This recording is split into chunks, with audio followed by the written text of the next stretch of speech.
वो आतंकवादी आ गए। हाँ। तो हम भागे और छुपे। हाँ। आतंकवादी ने ढूंढ लिया। हाँ। हमें तो टोटल 2 ही दिखे थे। हाँ। एक ने बोला कि मुसलमान अलग हो जाओ और हिंदू अलग हो जाओ, जेंट्स को बस, और हिंदू वाले जेंट्स को गोली मार दी गन से।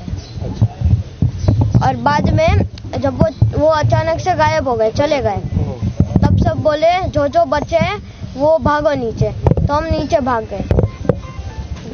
मम्मी को रख के भागा था कैसे? दीदी के साथ भागा कैसे? मम्मी दीदी ने तो मेरे को घोड़े पर बिठा दिया था। मम्मी दीदी उतर के आई, मैं घोड़े से आया था। किस तरह का वहाँ पे मंजर था? क्या देखा आपने? कैसे लोग भाग रहे थे, चीख रहे थे? आपने क्या सोचा उस वक्त अपने दिमाग में? कैसे बच पाएंगे? मुझे लगा तो गए थे, मेरे को लगा गए, अब तो गए, पर उन लोगों ने बचा लिया। मेरी मम्मी तो जा नहीं रही थी मेरे पापा को छोड़ के, पर हम दोनों के लिए तो जाना पड़ा था। क्या आतंकवादी क्या बोल रहे थे उस वक्त? कुछ बोल रहे थे वो लोग? हाँ, कलाम बोल रहे थे आतंकवादी। और मुसलमान बोल रहे थे, मुसलमानों को अपनी भाषा तो आती होगी, वो बोल रहे थे मुसलमान। 3 बार कलाम बोला, 3 बार उन लोगों ने मुसलमान बोला, और जो हिंदू थे उन्हें शूट कर दिया।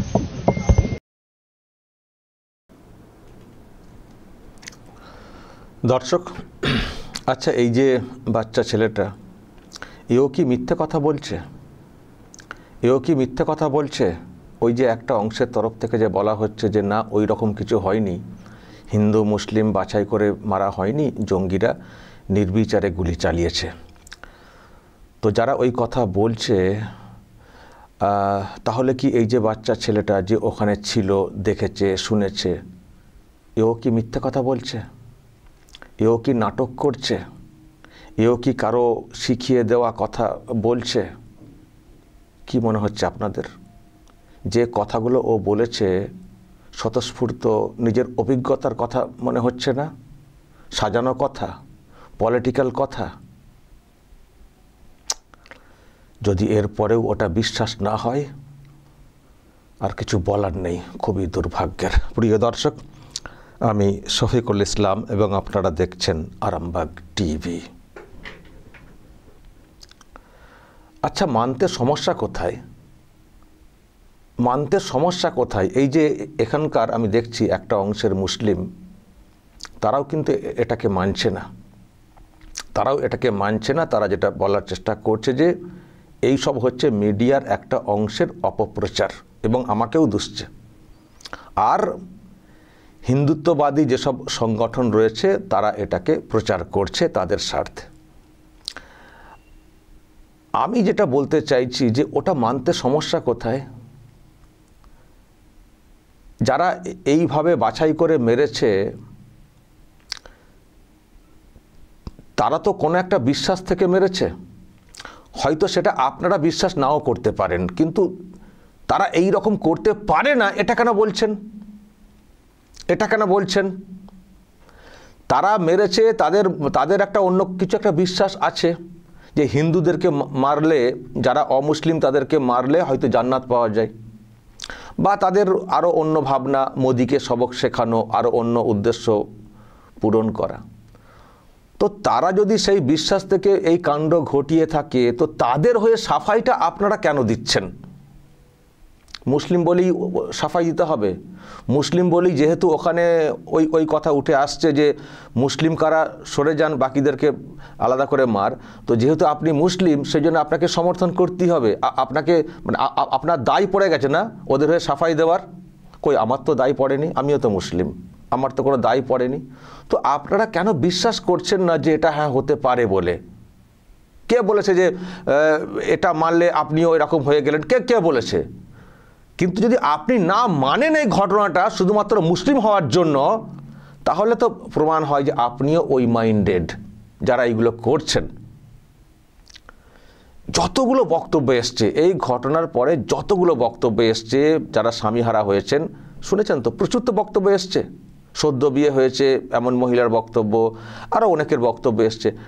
কেউ এই বক্তব্যের বাইরে একটাও বক্তব্য দিয়েছেন যে মানে আলাদা করে মারা হয়নি, হিন্দু মুসলিম বাছাই করে বা এরকম করে মারা হয়নি? একজনও বলেছেন সেই কথা? আমি তো শুনিনি। যে কটা বক্তব্য এসছে সামনে প্রত্যেকেই, সে ছোট বড় যেই বক্তব্য দিয়েছেন মিডিয়াতে বা সোশ্যাল মিডিয়াতে, প্রত্যেকের একটাই বক্তব্য যে জানতে চাওয়া হয়েছিল কারা মুসলিম না, জানতে চাওয়া হয়েছিল, তারপর আলাদা করে মারা হয়েছে, প্রত্যেকে বলেছেন।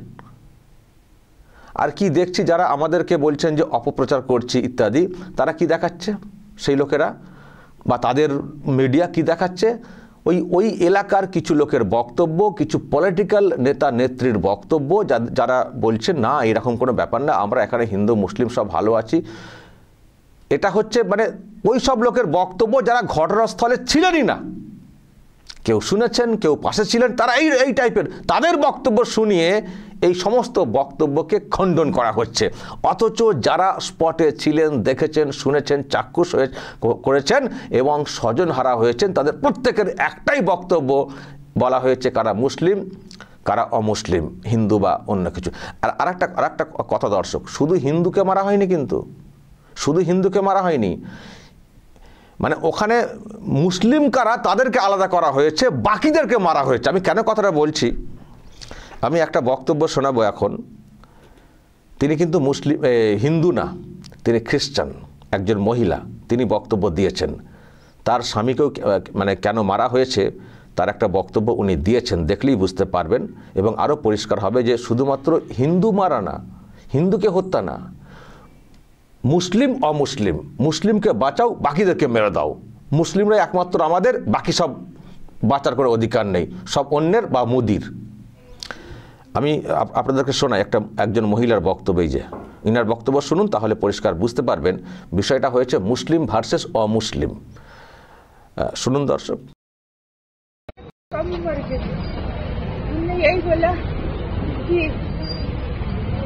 मेरे मिस्टर के पास बंदूक लगा के बोले कलमा पढ़ो। मेरे मिस्टर ने बोला मैं तो क्रिश्चियन हूँ, मैं ईसाई हूँ, मेरे को कमला कलमा जो भी है वो नहीं पढ़ना आता। तो बस इतना बोला मेरे पति ने, उनको ऐसे धक्का दिया और बंदूक मार दी बिल्कुल सीने पे। मेरे पति ने वही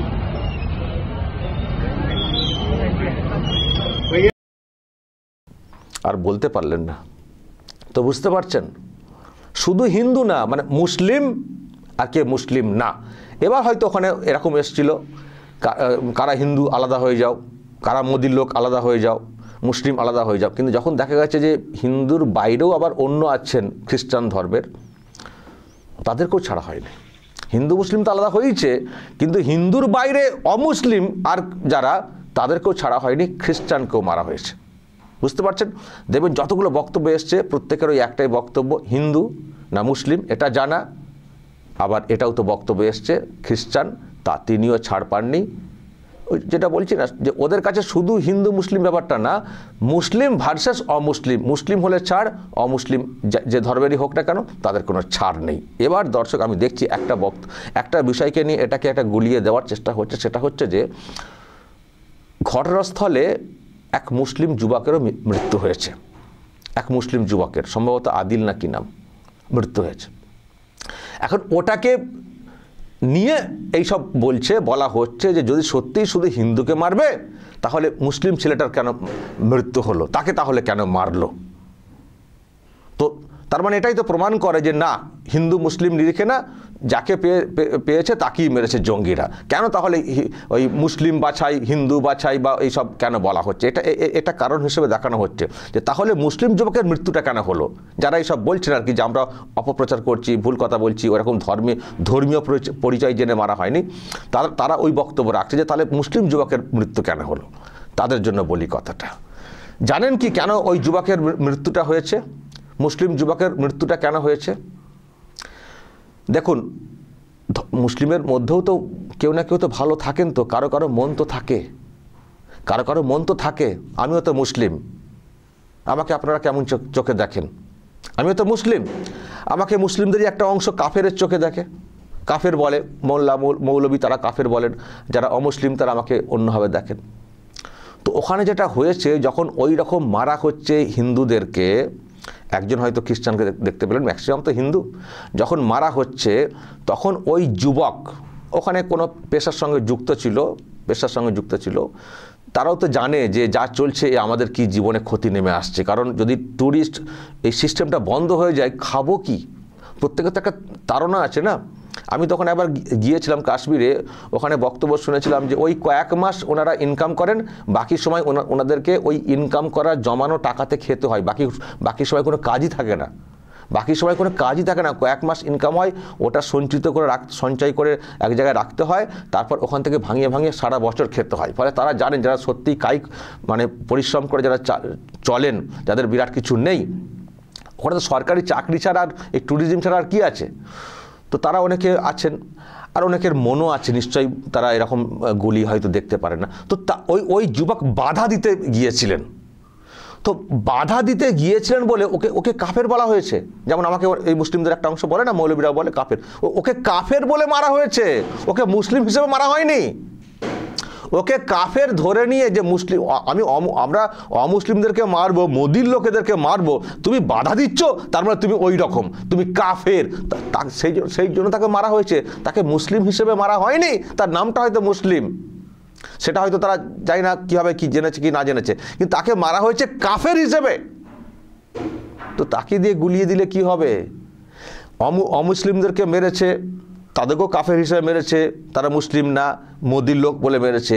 আর এই যে যুবকটা মুসলিম যুবক, তাকেও মারা হয়েছে কাফের হিসেবে, তাকেও ওই হিন্দু বা অমুসলিম গোত্রের মধ্যে ফেলে তাকে মারা হয়েছে। তো এটা বিশ্বাস করতে সমস্যাটা কোথায়? এটা মানতে সমস্যাটা কোথায়? কেন তো সাফাই দিচ্ছেন ওদের হয়ে? আমার তো বুঝে আসছে না যে কেন এত দায়িত্ব নিতে হচ্ছে এইসব জঙ্গি যারা এরা, তাদের হয়ে কেন সাফাই দিতে হবে এই মুসলিমদের একটা অংশের তরফ থেকে।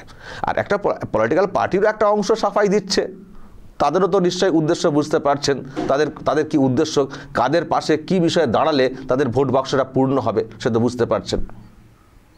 তো এই হচ্ছে বাস্তব দর্শক। যারা কথা বলেছেন প্রত্যেকেই একই কথা, কারা মুসলিম তাদেরকে বাছাই করো। ওই বাচ্চাটা কলমা বলতে পারলো না, কালাম ও হয়তো যেহেতু বুঝলে না, মানে হয়তো বুঝে উঠতে পারেনি কলমা কালাম, আমরা যেমন সহজে বলে ফেলছি, বাচ্চা ছেলে তো ওই যে কালাম বলছে, তার মানে ওই যে ওখানে কলমা বলতে বলা হয়েছে, কলমা বলে মুসলিম কিনা চিন্তা করা হয়েছে। তাহলে আগে মুসলিম কিনা বাছাই, তারপর বাকিরা। তো বাকিদের মধ্যে ম্যাক্সিমাম হিন্দু, একজন দুজন হয়তো অন্য ধর্মে থাকতে পারেন। তার মানে কি দাঁড়াচ্ছে? মুসলিম হলে আমার, বাকি সব আমাদের বিরুদ্ধে। শুধুমাত্র ইসলাম ধর্মের মুসলিম যারা, তারাই একমাত্র আমাদের, বাকি সব হচ্ছে আমাদের শত্রু, তাদেরকে কতল করো। তো কি দাঁড়াচ্ছে বিষয়টা সমাজে? তার মানে কি দাঁড়াচ্ছে বিষয়টা সমাজে? তার মানে মুসলিম হচ্ছে সমস্ত ধর্মের একটা অ্যান্টি, বা মুসলিম হচ্ছে সমস্ত ধর্মের একটা বিরুদ্ধে একটা ধর্ম। তো এই ধর্মটা তাহলে বিশ্ব মানচিত্রে কি জায়গা পাবে? কি বার্তা যাচ্ছে সমাজে? কি বার্তা যাচ্ছে সমাজে? আমি তো বলতে চাইবো যে যারা ওদের হয়ে সাফাই দিচ্ছেন, তারা কেন ওটা না করে এটাকে মেনে নিয়ে, যেটা ওখানে শুনছি হ্যাঁ এরকম ঘটনা ঘটেছে, এটাকে মেনে নিয়ে কেন ওদের বিরুদ্ধে পথে নামছেন না মুসলিম সমাজের লোকেরা? যে এটা কেন করছে, এর জন্য তো পুরো মুসলিম সমাজ সম্পর্কে একটা বাজে ধারণা তৈরি হচ্ছে, আমরা তো এরকম না। কেন সেই প্রতিবাদ হচ্ছে না? কেন এখনও সেই জঙ্গিদের হয়ে সাফাই দেওয়ার চেষ্টা হচ্ছে? এতগুলো মানুষ স্বজনহারা হয়েছেন, সবাই মিথ্যা কথা বলছেন, এই বাচ্চা ছেলেটাও মিথ্যা কথা বলছে। আবারও বলছি, যদি এর পরেও ওটাকে বিশ্বাস করানো যদি না যায়, তাহলে আর কিছু করার নেই, খুবই দুর্ভাগ্যের। এবং ভাবতে হবে এদের বিরুদ্ধেও ব্যবস্থা কীভাবে নেওয়া যায়, যারা জঙ্গিদের পাশে দাঁড়িয়ে এখনো সাফাই দিয়ে চলছে। দর্শক বলবেন, যদি আপনাদের এই নিয়ে আরও কিছু বলার থাকে অবশ্যই বলবেন, কমেন্ট বক্সে নজর রাখবেন আরামবাগ টিভিতে।